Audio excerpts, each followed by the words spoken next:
Okay, so as I said, setup looking down the line is good. We talked about that reminder of that lowercase y, so it's just, I think, from your own benefit, just to keep reminding yourself when you set up, I need to get myself with the lead arm and the club a little bit more in line, so we're getting that sort of set up from here, there, nicely lined up, yeah? Doesn't mean then when you sort of tilt your spine that you lean backwards, you're just taking, if you look at my spine here now, sort of the top and the bottom of my spine, I'm just tipping it this way. I'm not kind of leaning onto my right foot. So I'm just sort of taking my spine angle and just tipping it a little bit, okay? The swing characteristic that you had, as you went back here now, your club went back. You sort of see the club here now, probably almost beyond vertical. If 12 o'clock is vertical, you're almost sort of just beyond that on the other side, sort of 12 o'clock, 1 o'clock, that kind of direction, yeah? So for me, very, very steep, considering you started with a golf club on this angle, yeah? So now in that half second of the downswing, you've got to try to redirect that golf club back in the golf ball. In this case, now as you come back to the golf ball, the club now you can see is very much outside where it started. You're chopping into the ground, you're going to hit the ground quite hard and quite heavy, and your brain reacts to that and goes, oh, I best just try to lift up to not hit the ground too hard. And therein lies a lot of your shots are sort of shooting out to the right there, okay? So the feeling we've got to try to create, if I get rid of all these lines here, so your previous backswing was there. Let's look at this one now. So firstly, the side of your body here now, right hip and shoulder, has to move, which in this case you'll see it does very, very well. And the golf club there now, more in line with the golf ball, yeah? So that for me is a much better movement, both in terms of how your body's moved and how the club's moved. If I get all these lines here now, you can sort of see both those two.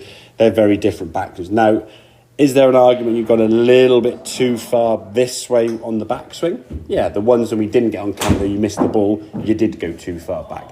But it's finding that window. But the positive thing for me here, it shows that you're able to change, yeah? You've gone from where you were to there. Just sometimes you've got to find a middle ground. And unfortunately in golf, it's not that this end of the spectrum is bad and anything that way is good, and the further that way you go, the better. It's like bad here and bad there, and there's sort of somewhere in the middle we're trying to get in that sort of that window where we come back to the golf ball more. But you can see the backswing now is a lot longer because you've turned better. That's going to give you more energy, okay?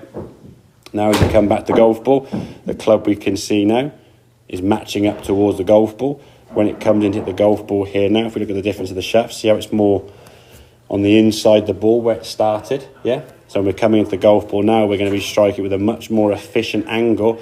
Just in this case, we didn't quite twist through. So there's still that potential thought process or mindset of keep your head down and keep still and don't move too much. A lot of times that comes from, well, I don't want to miss it too much. If I do less, I'll be less bad, yeah? People stay very still through the hitting area and don't want to move, okay? So if we can get your body rotating through, that'd be better. But for me, we've got to focus on one thing at a time.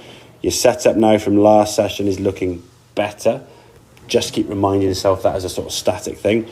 Once you then set to the golf, do a few kind of practice swings, just rehearsing this motion, yeah?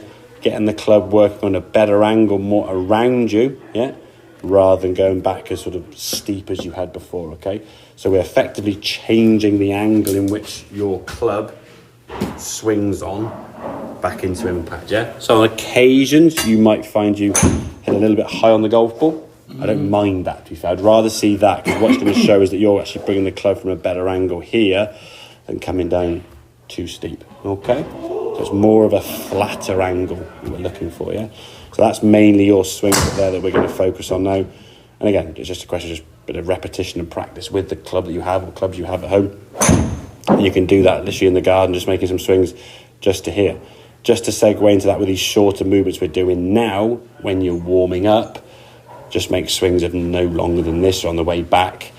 And then on the way through, you're going to go the same distance. Don't stop at the ball doing short swings. If we're going to do a half swing, I'm going to swing 9 o'clock, 3 o'clock, speaking. Yeah? So I'll go back here and swing through to there.